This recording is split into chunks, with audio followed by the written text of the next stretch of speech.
చూసారా కర్రీ ఎలా ఉందో? చికెన్ కర్రీ సూపర్ ఉందండి కర్రీ. మరి ఈ కర్రీ వేడి వేడి అన్నంలోకి వేసుకొని చూడండి, సూపర్ కర్రీ అండి. చాలా బాగుంది, చాలా బాగా కుదిరింది కర్రీ. టేస్టీగా తినాలన్నా కూడా ఒక యోగం ఉండాలండి. చూడండి, మంచి టేస్టీ చికెన్ కర్రీ. ఎంత కోట్ల ఆస్తి ఉన్నా కొంతమందికి టేస్టీగా వండుకోవడం రాదండి, ఇంట్లో వాళ్ళకు వండి పెట్టడం రాదు.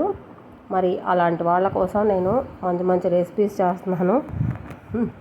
చాలా బాగుంది కర్రీ, చేసుకొని తినండి. తప్పుగా అనుకోవద్దు నేను ఇలా అన్నానని. వండటం అంటే ఏది ఎంత వేయాలి అది తెలియని వాళ్ళు చాలామంది ఉంటారు.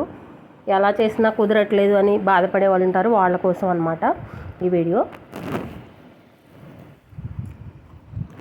ఎంత బాగుందో, సూపర్. మరి మీరు కూడా తప్పకుండా ట్రై చేయండి. మన Shatamanam Bhavati YouTube channel subscribe చేసుకోండి.